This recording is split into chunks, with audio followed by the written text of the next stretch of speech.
So comedy is a powerful tool to cut through the clutter of the endless noise that we are all bombarding with every day, every hour, all the time.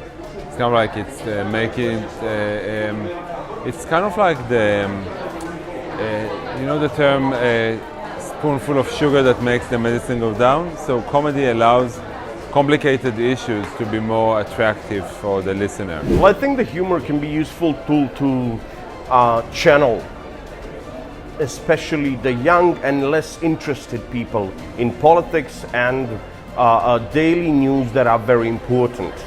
Because some of those who are lately we have a lot of these people who say like, we are crazy from this, we don't want to follow this anymore. I think humor and satire should be and could be useful as a channel to point the people in the right direction of where they can find the very most important information for them, because we have like in the media in the major media outlets that sometimes like very important news that actually have the impact on our lives are more distributed, more broadcasted, more they get more traction and that they get more views than those who are really important and who actually have an impact to the society, climate, environment, or budgets, or whatever.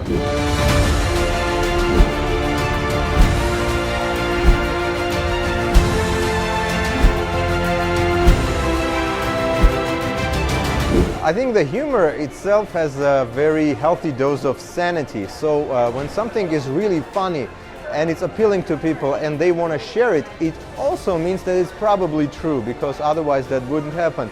So this way, of course, humor brings this sanity to the political discourse in general. I think satire is really great at making a personal connection between the writer and the reader in a way that traditional media doesn't necessarily have the ability to. So by engendering this sense of trust with the readership and by making them laugh, you kind of force them to agree with you. And you can't do that with a newspaper article. You have to just lay out the facts. And so I think what we can do is really make that kind of bond and foster that connection and try to get people to learn the facts and think about the media that they're consuming and how it's affecting them and what kind of narratives they happen to be attached to, and maybe have them question whether those are correct or not. I think humor is super important, and especially in a country like Zimbabwe, where there's very little freedom of expression. And so we use political satire and humor as a way to joke about the situation, but also really to make young people think about it and take action. So I think we find it as a really important tool to make young people reflect, but also to act. For us here in Liberty TV, humor helps approach very serious topics in a fun way, and thus help us engage broader audiences who are not very much interested in political, economical, and social issues.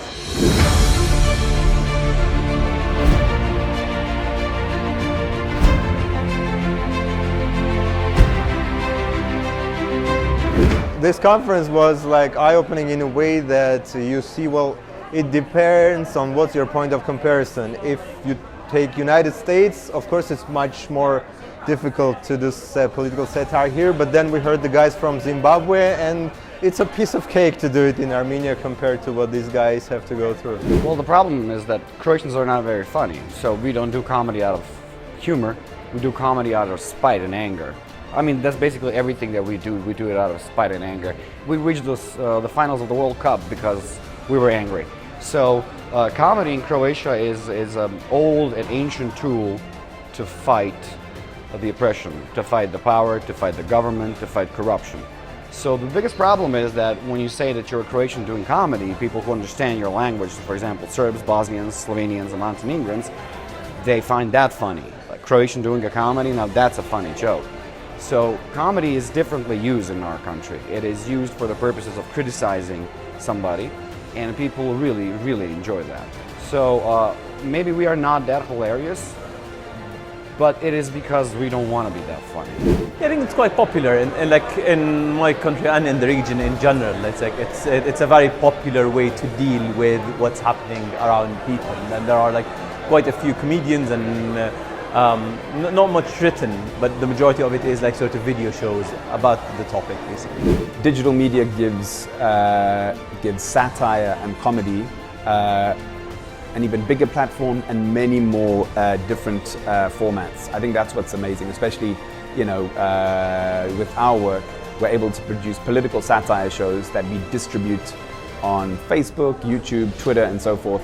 And therefore, we don't have to go through any state censorship. We're not trying to get onto TV or radio. We've got our own independent platforms, and we can reach young people where they're at and get them those alternative messages.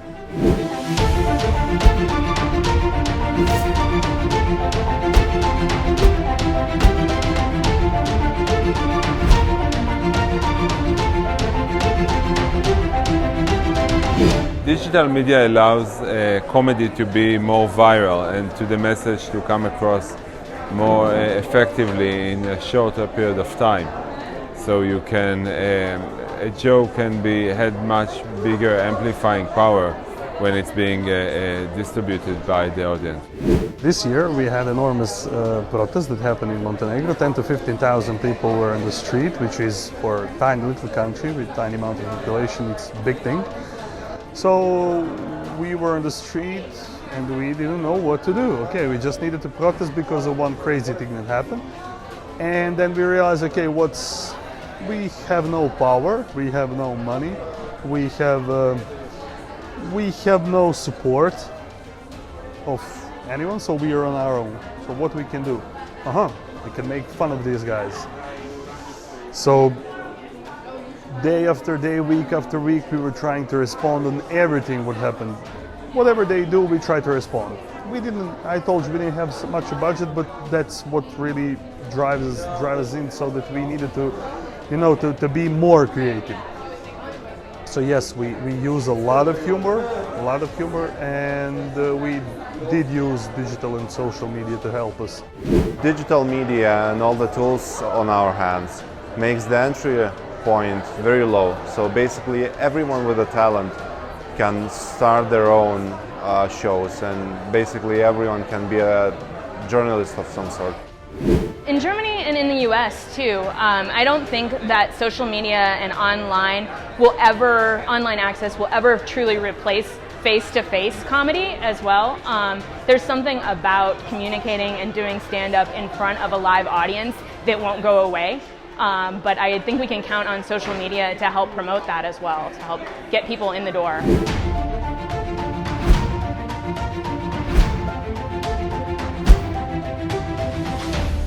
There's more opportunities, but the threats sometimes are a lot more difficult, because then you'll be able to be watched a lot more clearly. It's like surveillance is much easier from the side of governments. But on the other side, it's easier entry point. So much more difficult on one side and much easier on the other side. There are good things and bad things about having so much access to it. Your message can get lost in the sea of social media posts and things like that, but it gives you the kind of access to audiences that you would never have otherwise. Humor, I think it's one of the best tools. So it's really one of the most underestimated tools in politics. So politicians can use it, to gain more supporters, to mobilize supporters, or for example to mock at their opponents as well. But again, you shouldn't overestimate humor. So because there's another coin, as I like to say, another coin of the humor, which is you can oversimplify a topic. For example, it can be about the war, during the conflict. So you have to use the humor in a balanced way. That's very important to understand. But still, the humor is one of the best tools in politics as well. Different political shows, caricatures, anecdotes, they always helped, for example, to change regimes, to mock at the dictators, for the politicians to be more closer to their voters, to the people.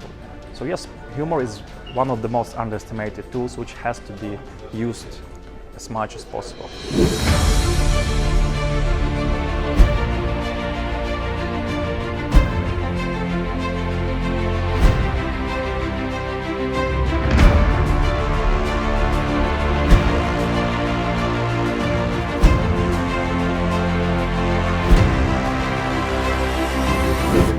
So games propose a new way of interacting with stuff.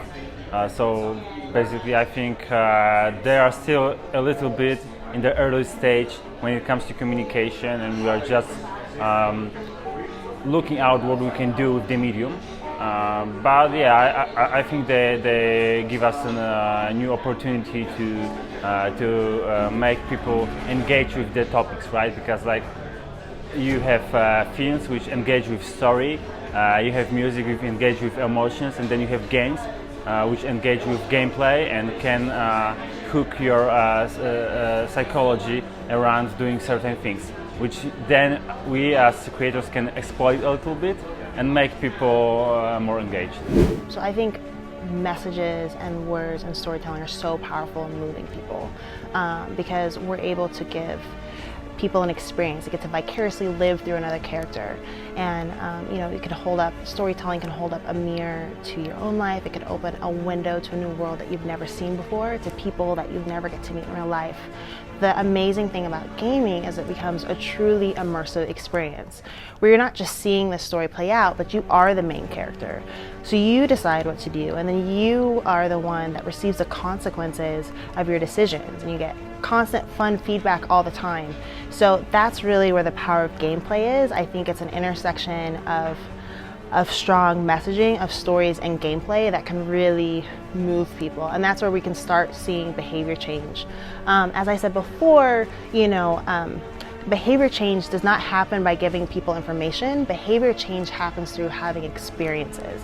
And through gameplay, we can figure out what experience the audience needs most so that we can take them on a real life hero journey, not just within the game, but they can actually get to move them and start to shift their attitudes and behavior and make real positive social change in the world.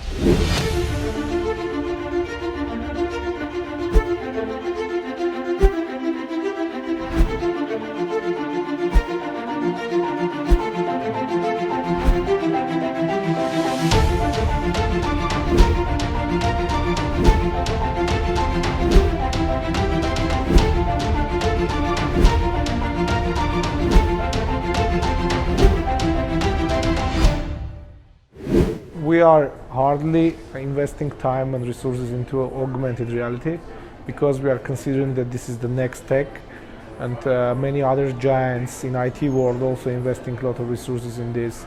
And we believe that's a natural transformation that is going to come in 5-10 years perspective. And we are 5 years creating our own platforms and solutions in AR.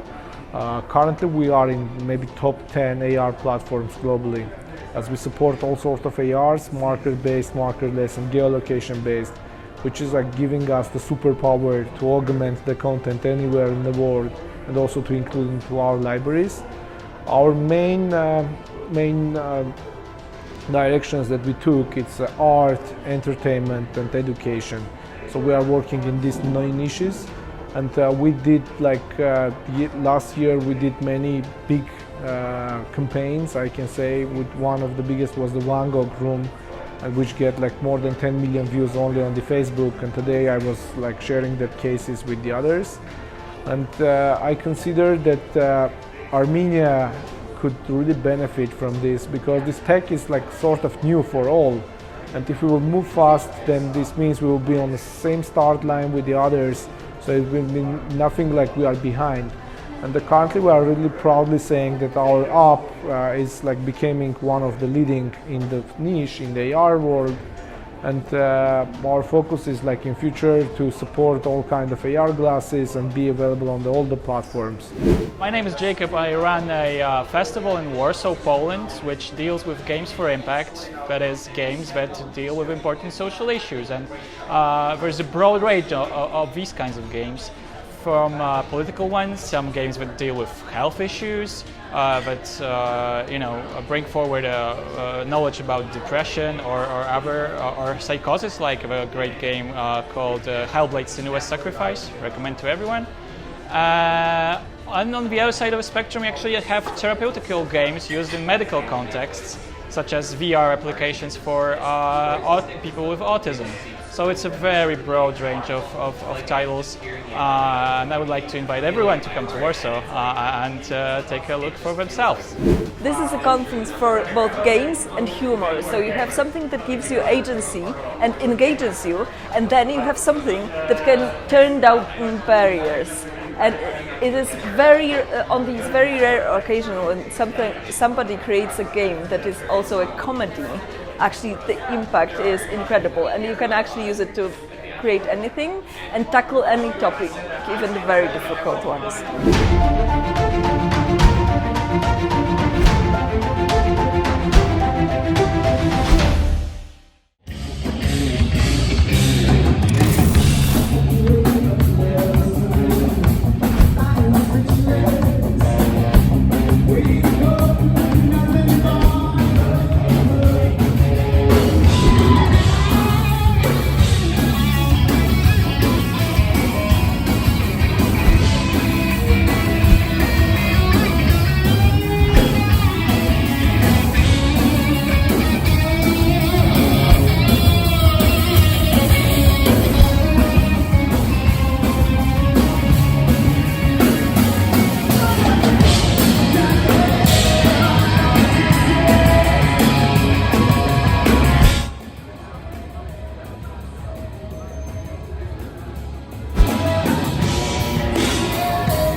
Thank you, everybody.